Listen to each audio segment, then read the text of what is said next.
for a lot of, frankly, people of color, a lot of African Americans, that's community to them. That's Oh yeah, home. It's for not. sure. It's not. It's not glamorous. It's not. It won't probably won't fit in Brookfield. It Yep. probably won't. But for a long, long history of our country and of the city, it's something where people got together and they were proud of. Absolutely. Marriages happen. Welcome to Near West Side, Milwaukee's finest community. A great place for you and your family to learn and grow, to have stability, and truly love the people. We strive to have the best place to live, to learn, to love. So we are called the neighborhood of neighborhoods. Please follow, like, and subscribe. Hello, this is Keith Stanley, Executive Director of the Near West Side Partners. I am delighted to be able to present to you today this unique interview of someone really cool, really special to the city of Milwaukee, Bill Hutchinson. He is an amazing individual. He documents our city in such a unique way. So if you can, journey with me for the next 30, 40 minutes with this conversation with Bill. It's quite interesting. Thanks. Welcome to Milwaukee's Near West Side. Keith Stanley. I'm the Executive Director of the Near West Side Partners. I am joined by a really great guest today. I'm gonna let him introduce himself, but I am so fascinated and so excited to have this interview because this guy is doing some really cool stuff with some simple tools. But Bill, can you introduce yourself? Absolutely. Thanks for the opportunity to be here, Keith. My name is Bill Hutchinson, and I'm known on social media on Instagram as @MKE Jogwalker. And I don't even remember how Bill, which picture it was or how, but I just remember started following you and on Instagram. And over the past year or two, you have just really taken the community that I love and just put it in a lens and using your photography to really make it something really special. And so I follow him. I encourage everybody to follow this guy. It's absolutely amazing. It's buildings, it's cars, and it's all about our city. So before we get into that though, who is Bill Hutchinson? So I am a lifelong resident of Milwaukee or the Milwaukee area. I'm decidedly middle-aged, and I'm a avid long distance runner. Been distance running for close to 25 years. And I combine my passion for long distance running along with urban exploration, exploring the built environment. And I do that in a way that by doing it on foot, I'm able to identify just a lot of, to me, cool sites. And a number of years ago, I started taking pictures of things that I would see along the way, kind of evolved into some different themes that you mentioned: buildings, cars, a kind of a broader category that I like to describe it as urban ephemera. And I post those on Instagram, and it's purely for the sake of or purely for the joy of doing it. And it's gathered a little bit of traction. People enjoy it, and that brings me joy. So, I'm humbled when it's referred to as art. I suppose, that it is of some sort, but it's pretty simple. I run around the city and I take pictures of things that look cool to me, and hopefully they look cool to other folks. Well, I have to admit, it looks really cool. I love the car picture, especially when you get one of those unique cars that looks really classic and old, a muscle car. And so, yeah, I like all your stuff. Bill, you've been really good because you helped me get through a couple questions already.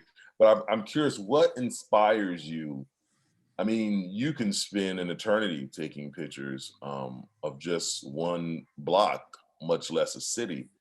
So what captures your attention when you stop and you frame up the object? What Sure. inspired you to capture a picture? Well, I have to say, just for the benefit of any of my running friends that join me that might be watching this, they would say that sometimes I do take an eternity because I stop a lot. What do I look for? I look for interesting architecture. I look for vestiges of the city's past. An example of that would be a church in the central city that maybe started, that was founded in the last part of the last century by Mormon immigrants, and now is a missionary Baptist church and is served different communities as the city has changed. I look for, I also, just look for the odd and the unique. They're just interesting, interesting things to see along the way. And again, much of what I notice is because of the fact that I'm moving, at, just, 8-minute miles or 9-minute miles. So that is a lot slower than you would be on a bike or a bus or in a car. So Wow. I don't necessarily plan to go out and look for anything in particular. My eye just catches things and then it sort of builds on itself, so Wow. I've covered and because of my passion for running and albeit somewhat obsessive, I've covered a lot of the city on foot, including not just the streets, but alleys, parks, parking lots. I try to explore new places on every run, and just for the sake of, for the sake of scale, I run a lot. Last year it was over 4,000 miles on foot. So, Wow. yeah. So that is. You probably did more miles on foot than a lot of people did in cars with COVID-19. That is good. In fact, that came up with some of our running friends recently, saying maybe we should challenge ourselves to put more on the feet than on the car. But yeah, that's what I look for, and I just truly enjoy it. I like this, Bill. If you don't mind, I'm actually going to pull up the screen of some of the pictures, and we're going to do a couple things at the same time because Okay.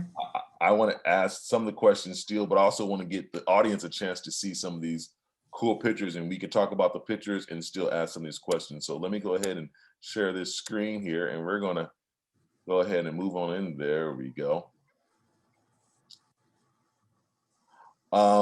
So this is one of the first properties that I really truly was interested in doing something with. It's not necessarily in the near west side. If you're not familiar with the city of Milwaukee, it's just outside, just north of the near west side. It's just a cool building. Bill, what can you tell me about this picture? What captured your attention? What do you know about the building? Well, I know the location is on Lisbon Avenue. And I don't know the exact address. It's just west of the 30th Street rail corridor. So it's around 31st, 32nd and Lisbon. Yep. I do know that on that lintel on the right side of the picture over the doorway in the old Bedford stone there is a name, and I believe that it's Bobke, B-O-B-K-E. Yeah. But I have not done a lot of research on the building, and so I don't know what its original.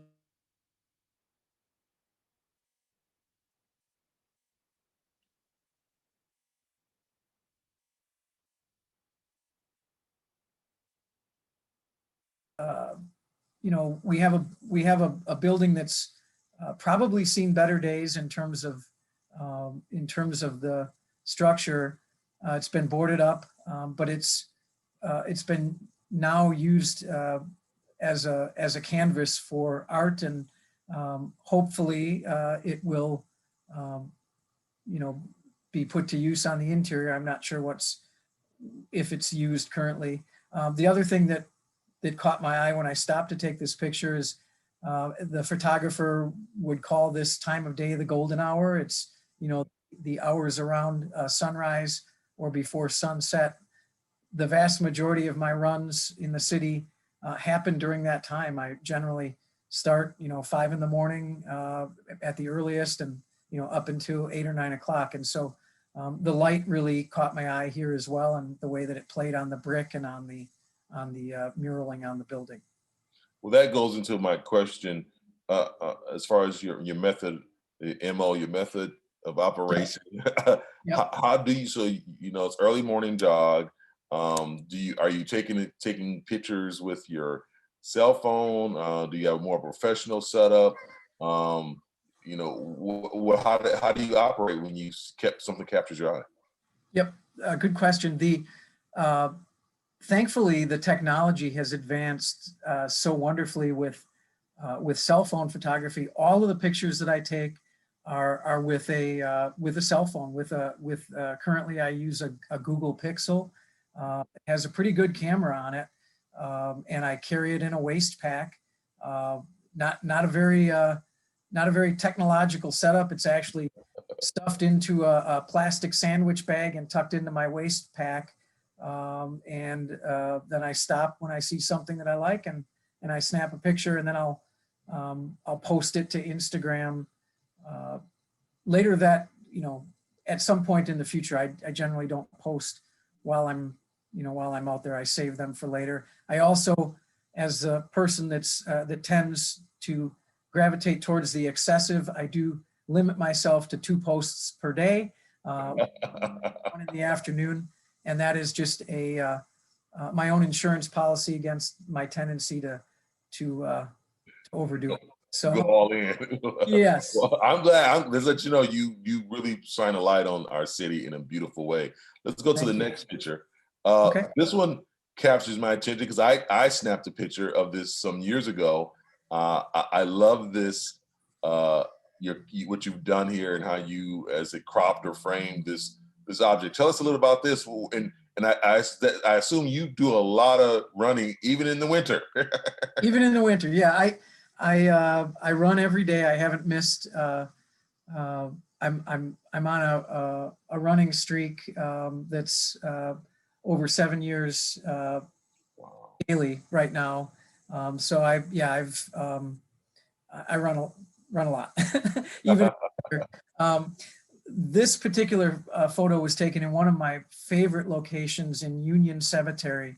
It's one of the older cemeteries right in the, I'm not sure if that would be considered, I guess it's just west of the Borchert Field neighborhood, kind of by Teutonia Avenue. Burleigh runs into it, yeah. Mm-hmm. And this particular grave site is obviously striking, just no matter what time of day or what season of the year. This is the grave of a gentleman named Carl Niss, Niss. It dates from the late 1800s, if I'm not mistaken. This is cropped. What's interesting about it is the neighboring grave just to the south of, or to the left as viewed here, of Carl Niss's gravesite is his wife, Augusta Niss. And she is also, the monument is also just like this, a figure laid almost life-size, maybe even was life-size because people were smaller then, but lying in repose and done in this wonderful stonework. It's all above ground. I'm not certain if the crypt is underground because there's kind of a pedestal underneath what we see. Yeah, but it's obviously striking, just from the standpoint of it's lifelike. It also speaks, especially as captured here, I think it speaks to mortality. And I do know this particular picture I took happened to take on Ash Wednesday this year. It was ashes to ashes, dust to dust. Yep. Was straight in my mind, but I've visited this site many times and have taken many photos. I love that cemetery. I'm quite a bit. Yeah, I'm always delighted to whenever folks are, are willing to join me for runs. We'll do group runs through the city, and I always delight in bringing people to Union Cemetery who've never been, because it's just a treasure trove of Milwaukee's past. Yep. Just this one is probably the most striking, but there are many others there. My second favorite to Union Cemetery for exploration like this is Forest Home Cemetery on the. Oh my goodness, you're absolutely right. Forest Yep. Home, absolutely amazing. And there's a Yep. lot of history in Forest Home. Absolutely. We're going to go to the next picture, but while we're switching over to the next picture, what are some of the benefits you think of what you're doing? How do you capturing this history, capturing this moment in our city? But what would be some of the benefits would you share with the audience, other than good exercise and history? Sure. So obviously, personally, the benefit for me is, the just exercise and good health. It's an opportunity, the closest that I'll ever get to making art. It's just, I enjoy that.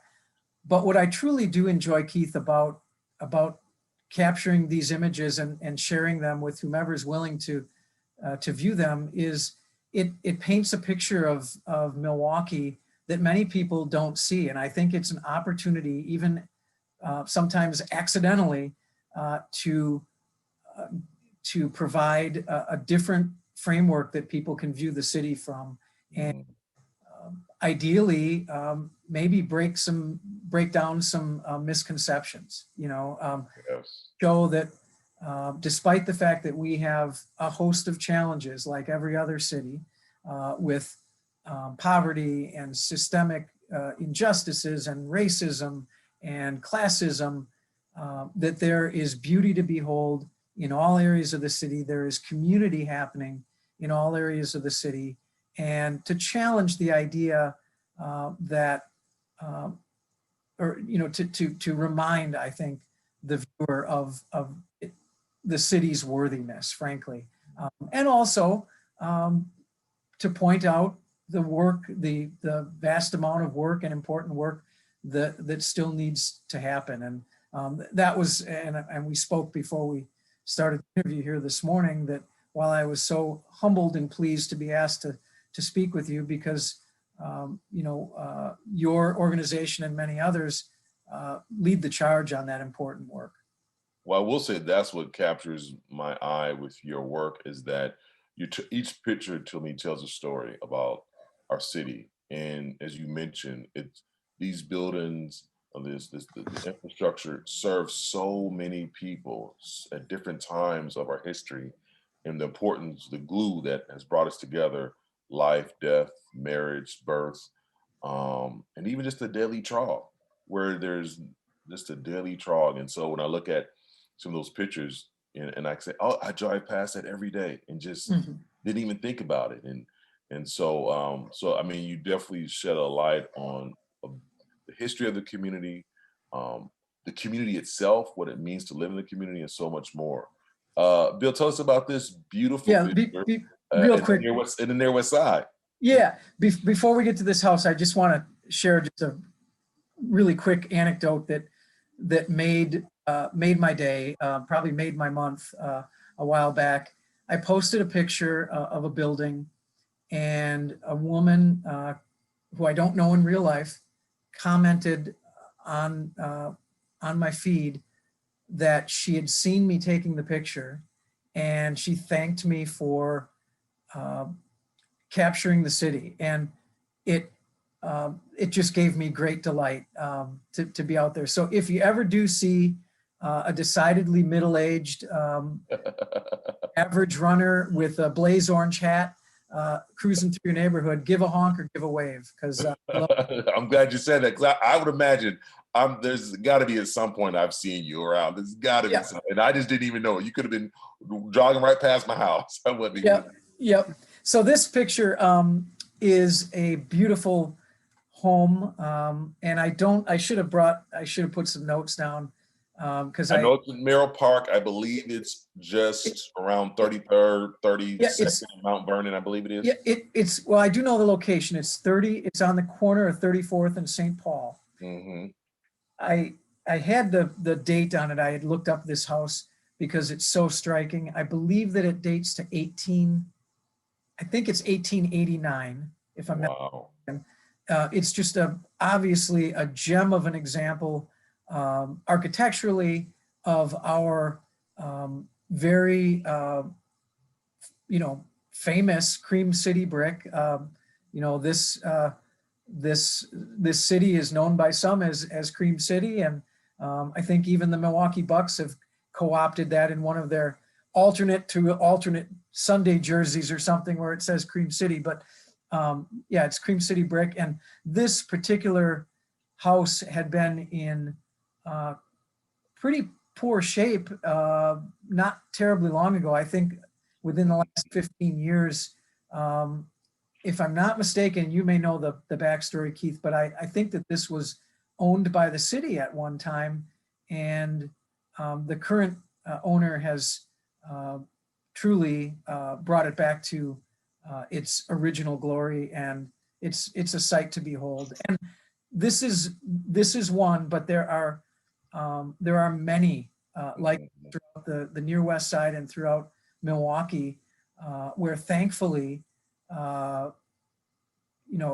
people have seen the opportunity that exists even in a structure that might have fallen on hard times and have brought it back to life. It takes a lot of time, it takes a lot of money, and Hmm.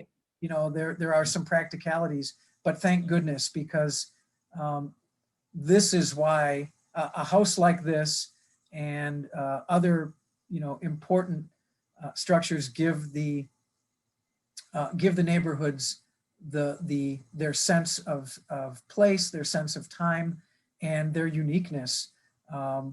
Just this morning, on my run this morning, I ran down I think it's the 2500 block of North 47th Street in the Sherman Park neighborhood. The entire is a National Historic District for the iconic Milwaukee bungalows. And That's right. we have people that have had the foresight to recognize the value and make the hard decisions and make the significant investments to restore and maintain. Beautiful home, and I'm so glad the owner did a great job in the near west side. Yep. This one I really do like. This is actually, once again, just north in the near west side, or I won't say just north of the near west side. Yep. I really do like this because we were talking earlier about this, and I mentioned it, about the life, the death, the community. I think a lot of times people who drive through some of these communities, specifically communities of color, you sometimes may discount, and not because of you're intentionally, but just the ignorance of not knowing. And here we have this, to me, wonderful storefront church, and storefront churches played a purpose in the Black community, especially during the Great Black Migration that my grandfather participated in the 1940s and 50s, because they were community. Tell us a little bit about this church.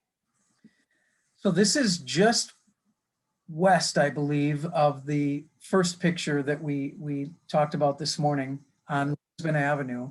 I want to say, and I don't remember the street, but I want to say 33rd, 34th in Lisbon. Don't know the original use of the building. The architecture would tell me that it probably was a tavern in its original iteration. It might have even been a Tide House tavern, which would have been a brewery-owned tavern, and there are many throughout the city that still exist, most of which are no longer taverns. But this could have been a Miller Brewing Tavern, for example, or another brewer. Not certain about that, but what caught my eye, just taking the place of faith aside for a moment, what caught my eye is just the striking detail in the masonry work and the in the parapet detail. And then, of course, it's been wonderfully adorned with this great eye-catching color scheme, and it's a place of faith, a house of worship, I use a lot of the same hashtags when I post on social media. And one of the ones that I use when I post churches is hashtag place of peace. Yes. And so important. And you know, we could spend a whole hour talking about the importance of places of peace in our community. But it's the total package. It's a eye-catching building, and it's a place where peace and love and faith intersect. And I think we need more of that. So that's what, Absolutely. yeah. Now this bill is one of my favorite pictures because it's in the Near West Side, of course, but also this building inspired the Sohi logo. And so I worked as a Main Street manager from 2005 to 2010. And we called 27th Street the Sohi District as a Main Street program. Mhm. And this building really inspired the logo. And it's such a beautiful building. And there's not that many left. And we had a number of them lined in 27th Street, and there's only, I think, 2 left right now, and one is not in good condition. Tell us a little bit about this, man. What caught your eye with this beautiful building? Yep. And you don't have any history on it? Yep. I don't have a ton of history. I do believe that it dates from the 1920s. What caught my eye, you know, all you have to do, frankly, is look at the picture. I mean, what's not to love? It's a beautiful masonry building with some Mediterranean elements, with the terracotta tile mansard roof sections, the beautiful ornamentation that's in strikingly good condition. And then, you know, what also caught, what I think is interesting is it's also a bit of a nod to the past in Milwaukee, in that our main streets, streets like Center Street, North Avenue, Lisbon Avenue, Villard on the far north side in the old North Milwaukee area, had many Atkinson, Teutonia, had many of these mixed use buildings where you have apartments above and retail on the street level. And what's striking to me here is that this retail, you know, this is a living example of what used to be very common is not as common as things have migrated to malls and to mega stores. And then on top of that, you have the neighborhood tavern. You know, what's called a privilege sign, that old style sign, those are called privilege signs because basically the brewer will pay for the sign as long as you put their logo out there. You know, and the last little thing that always catches my eye every time I go by on the tavern, Gare Bears, the really unique kind of cool looking little neons that always remind me of gummy bears for some reason. Neons on the windows. So it's just a wonderful, wonderful building. What I find fascinating is that you do seem to not only capture the object, but you also, seems to me, have done some research or some understanding of architecture. Do you have a background in any in either architecture or history in the city? Only as a complete amateur. Well, I guess I could give a shout out to my liberal arts education. I am a graduate of Wisconsin's own Ripon College, so I do have a liberal arts degree, and I definitely have taken the liberal in that and run with it, in that my interests are wide and varied. But the interest or the knowledge of architecture and history is generally self-acquired just by reading, talking to folks, connecting with other people of similar interests, you know, through the modern method of social media. And one of the, you know, there's a lot of cool resources. The Wisconsin Historical Record provides great detail on a lot of these properties in their online inventory. And so literally just by Googling an address, you can learn a lot. And so that's where I've kind of gleaned a lot of that. We're now on 17th and State, or near Yes, 17th, we are. I should say. Yep. Yep. What beautiful building do we have in front of us, Bill, here?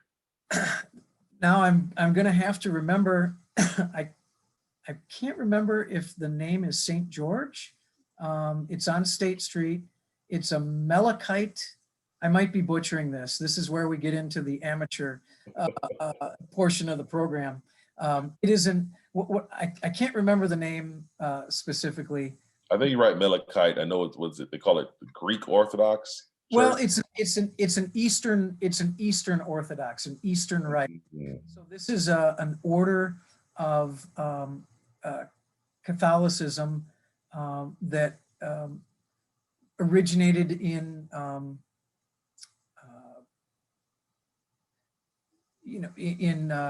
in Greece and other Mediterranean areas, I believe. Mhm. But it's basically an Orthodox an Orthodox vein of the Catholic tradition, and you see some of the themes in the steeple, and the shape of the building that are that give a nod to that. So I'm always looking for one of the things when I post. I post on Sundays. I always try to post a church picture, and so yeah, so in my travels on foot, I'm always looking for interesting and unique churches, whether they are as stately and ornate as Jesu in the Marquette area, storefront churches like we've looked at, and then just some interesting interesting and unique buildings like this. There's a lot of people, this is a question here, Bill, for you. There's a lot of people who I would say that they don't look back. And so I've seen this building several times posted, and people will comment, my parents got married there, my grandparents got married there. But I do admit that sometimes it looks like in our society today that when we can just move a couple miles away, and there's no looking back at the history, the tradition, the culture that got us to where we're at today. Any insight, if you have any, as to why you do look back and you take the time to document or appreciate, I should say, some of this history, this really unique history that's captured in the presence of these structures that we still have left? Yeah, that's a great question.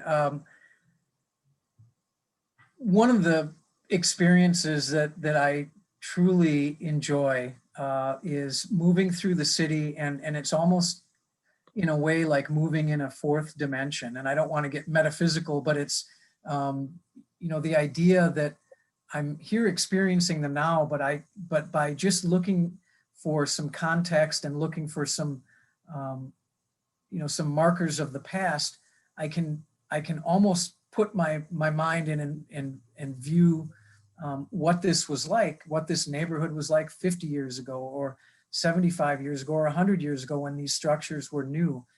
There's just a depth of experience there that's just personally very gratifying, and it's worth on a greater level. I think that it's worth honoring and celebrating. And then on a more benign level, I think that a lot of there's just such a richness of variety in architecture and in building methods and materials that we just don't seem to have as much today. I'm not going to diss modern architecture or anything like that, but if you drive in some of the suburban areas and the business districts, it's all kind of the same flavor. And I mean, even to the point where McDonald's are starting to look like Starbucks. It's like it seems like it's all just kind of evolving to this amorphous kind of bland deal. And so I think it's worth preserving, and it's worth celebrating the rich variety that we have from the past. I appreciate that too. This picture I'm really excited about. As a kid who grew up in the church, and my father is a pastor, grandfather was a pastor, minister, elder. This just brings back so many memories, man. It's just, you know, when you can see these all across the landscape in the African American communities, hand painted signs and things, whether it's order of service or the name of the building or the name of the church and the pastor. Tell us a little bit about this picture here. Yeah. So this was, and I did try to find out the name of this church. I don't know if the church itself is still worshiping in this location, because this is the only sign on the building. It's on the corner of 19th and Galena.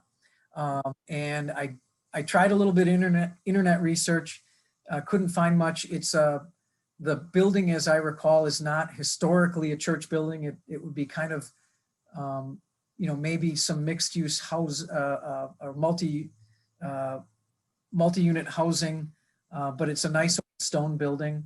And this sign just caught my eye. I think just as a piece of art, Yeah. That alone to me is worthy of note and celebration. It's hand painted. You've got you know, just an interesting mix of fonts. It has a kind of a homegrown or a folk art feel to it, because you know, even within the font there are some variations. One of the things, you know, from a punctuation standpoint, whomever painted this was a big fan of the ellipses, the ...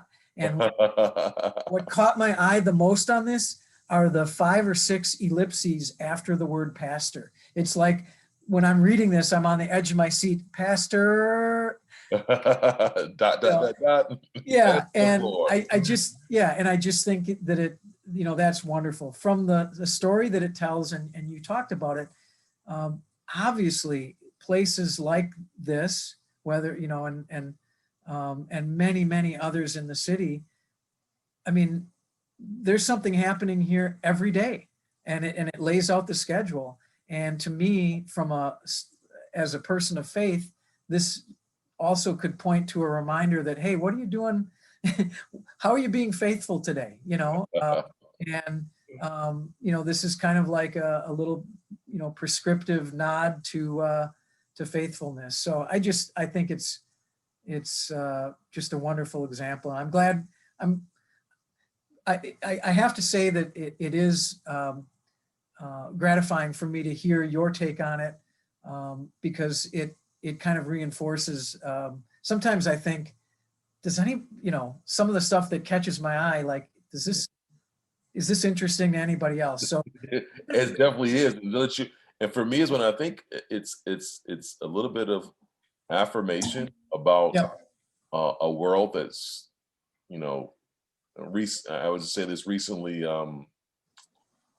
Henry Louis Gates is just a 2-part series on the Black church, and I stayed up till I think 2-3 in the morning to watch both episodes, and they're about an hour and a half a piece, a pop. But he talks about the history, and I brought up a little bit earlier. And when I see pictures like this that you document, it for me, it's like almost affirmation that culture, that history, that community, the people who lived and died, that someone says, you know what, they're just as relevant, they're just as worthy to be documented and to be spoke about. Yes, they happen to be African American or an African American community. Yes, they happen to be Christians, but the story goes for anybody. I think, and I know I want to go into. I think we got one more picture, but I liken it to this. A lot of times we go inside a public bathroom, and see where I'm going here with this bill, and you see somebody put blank was here. Yeah. I was here. Yeah. through research and what I've heard, that even happening with the pyramids in Egypt. There's a need for humanity to want to remind somebody I was here. And some of us don't have the money to have, large stones and grave sites done, and pyramids and mausoleums, and same thing with our buildings and our community. We don't have anything to market. And I just think that you do a really excellent job with capturing that, and in your own way saying, oh, somebody was here. Somebody had a church here. Somebody had a life here.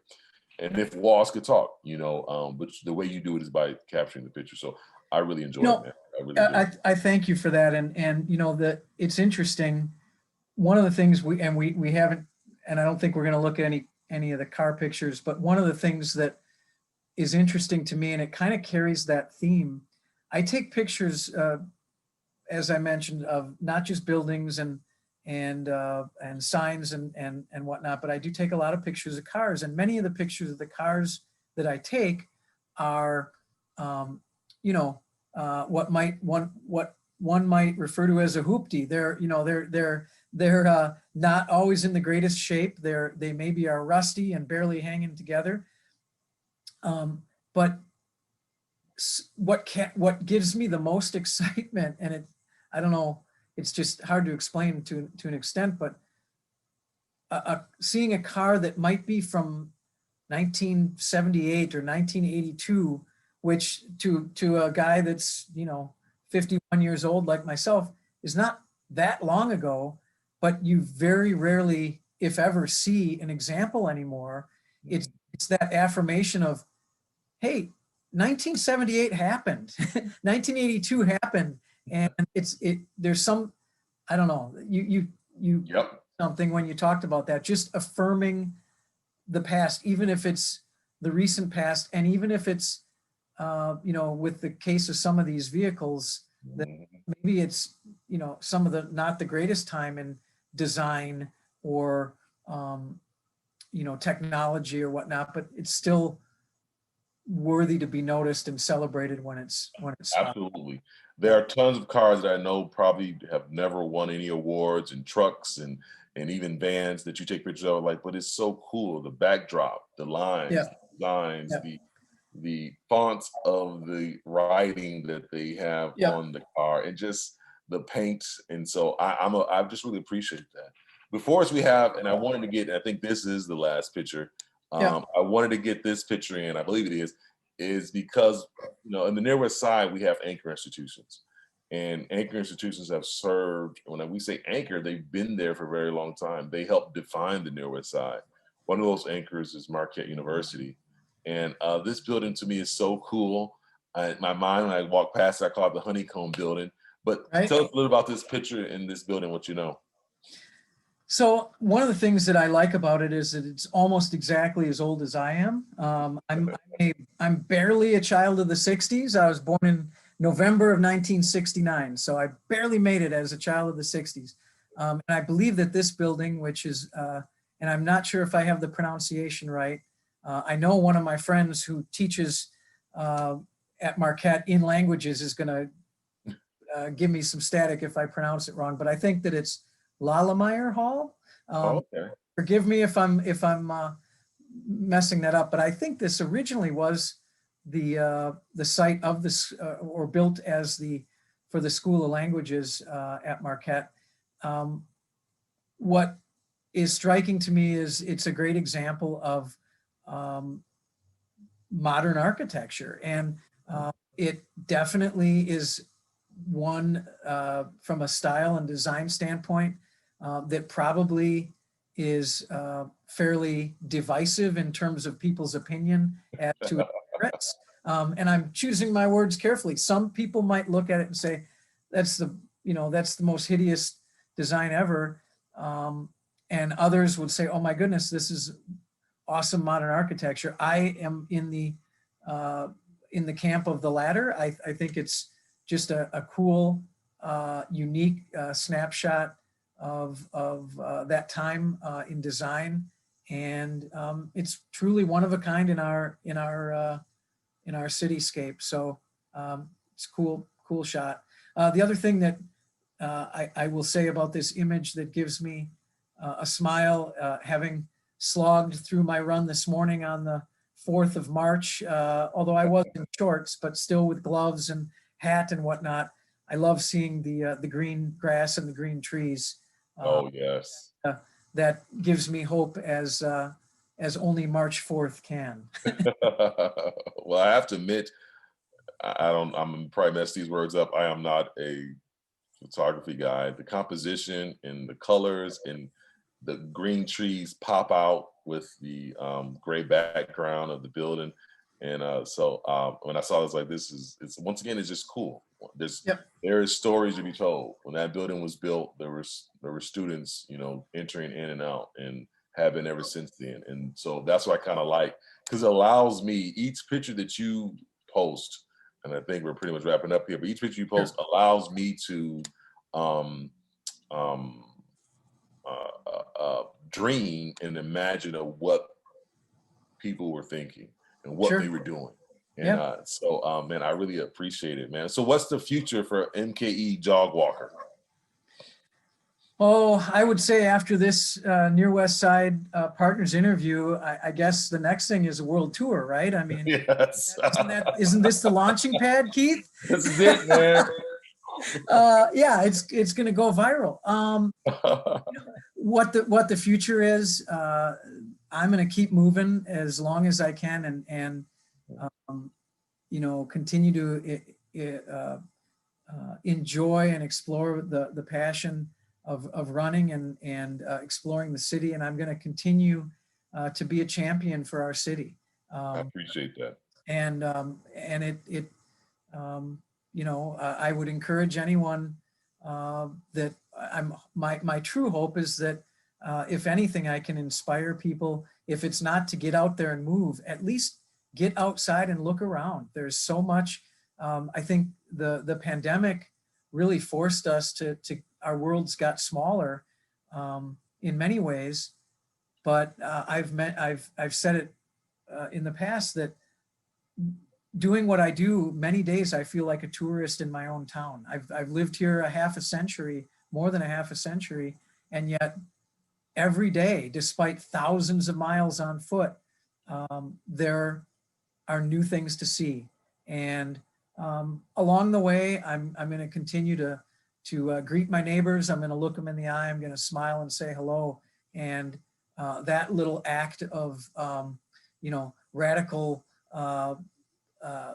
fellowship with people in the community hopefully will make someone's day brighter.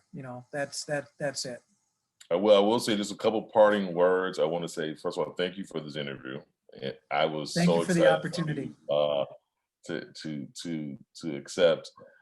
Two, I think you also hit on something. I think COVID-19 has taught us about our mental health, and just specifically when it comes to men. I think we, a lot of men that I know in my network haven't socialized or network or gotten out, and just getting out, the walking, the jogging, whatever it is, getting out and engaging. And to me, I find it very inspiring, because I know a lot of people who are my age and who are younger who have passed. And I know some of that is because of, not just our physical health, but just our mental health. And I really think that's a value add.